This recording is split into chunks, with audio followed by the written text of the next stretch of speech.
आज की कहानी एक अलग है, बिल्कुल नई पीढ़ी और पुरानी पीढ़ी के बीच की। एक गांव के छोटे से मकान में दादाजी अपने पुराने खराब हो चुके रेडियो को संभाल कर रखते थे। वह रेडियो अब सिर्फ घुर घुर की आवाजें निकालता था, पर फिर भी दादाजी उसे सुबह शाम अपने पास ही रखते थे। उनका पोता राघव, जो शहर में रहता था और आज की नई दुनिया का डिजिटल लड़का था, इस बात से अक्सर चिढ़ जाता था। एक दिन राघव ने परेशान होकर दादाजी से कहा, दादाजी इस कबाड़ को फेंक क्यों नहीं देते? अब यह किसी काम का नहीं रहा। दादाजी ने रेडियो को सहलाते हुए बड़े शांत स्वर में जवाब दिया, चीजें पुरानी हो जाए राघव तो उन्हें फेंका नहीं जाता, सहेजा जाता है। राघव को उनकी बात समझ नहीं आई, क्योंकि नया लड़का। वह बाजार गया और दादाजी के लिए एक नया चमचमाता ब्लूटूथ स्पीकर ले आया। उसने पुराना रेडियो उठाकर बाहर कबाड़ में फेंकने के लिए रख दिया, यानी उसमें रख दिया, भाई ये कबाड़ वाला आएगा फेंक देंगे इसको।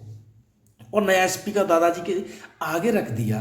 दादाजी ने उस नए स्पीकर को देखा, लेकिन उनके चेहरे पर कोई खुशी नहीं आई। उनके चेहरे पर एक गहरी उदासी छा गई। वे बिना कुछ बोले उठे, कबाड़ में से अपना पुराना रेडियो वापस उठाया और उसे अपने सीने से लगाकर अपने कमरे में चले गए। रात को राघव को अपनी गलती का एहसास हुआ। उसने सोचा कि दादाजी इस रेडियो से इतना लगाव क्यों रखते हैं।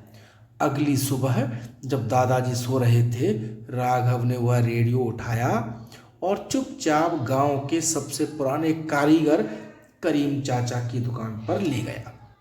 राघव ने करीम चाचा से कहा, चाचा इसे कैसे भी करके ठीक कर दीजिए, दादाजी इसके बिना बहुत उदास रहते हैं। करीम चाचा ने उस रेडियो को देखा, मुस्कुराए और बोले, यह रेडियो अब ठीक नहीं हो सकता बेटा, क्योंकि इसका कोई पार्ट अब बाजार में नहीं मिलता। राघव हताश हो गया और बोला, तो दादाजी इसे फेंकते क्यों नहीं? करीम चाचा ने पेचकस से रेडियो का पिछला हिस्सा खोला। अंदर तारों के बीच एक बहुत पुरानी ऑडियो कैसेट टेप से चिपकी हुई थी। करीम चाचा ने बताया, तुम्हारी दादी के चले जाने से 2 दिन पहले अस्पताल में तुम्हारे दादाजी ने उनकी आवाज़ इस कैसेट में रिकॉर्ड की थी। जब तक यह रेडियो चलता था, वे इसमें अपनी पत्नी की आवाज़ सुना करते थे। जब यह खराब हो गया तो उन्होंने कहा कि इसे ठीक मत करना, बस यह कैसेट इसके अंदर ही रहने देना। उन्हें लगता था कि उनकी पत्नी की यादें इसी के अंदर सुरक्षित हैं। यह सुनते ही राघव की आंखें भर आई। उसे समझ आ गया कि दादाजी के लिए वह रेडियो कोई सामान नहीं, बल्कि दादी की आखिरी निशानी और उनकी सांसें था। राघव तुरंत करीम चाचा की मदद से उस कैसेट की आवाज़ को अपने फ़ोन में ट्रांसफ़र करवाकर घर लौटा। वह सीधा दादाजी के पास गया और उनके पैरों में बैठ गया और रोते हुए बोला, मुझे माफ़ कर दीजिए दादाजी, मैं सिर्फ इस रेडियो की कीमत देख रहा था, इसकी कद्र नहीं। राघव ने अपने फ़ोन में वह रिकॉर्डिंग चला दी। कमरे में दादी की वही पुरानी मीठी आवाज़ गूंज उठी। दादी जी बोलती हैं उस आवाज़ में, अपना ख्याल रखिएगा, राघव बहुत नटखट है, उसे डांटिएगा मत। दादी की आवाज़ सुनते ही दादाजी की आंखों से आंसू छलक पड़े।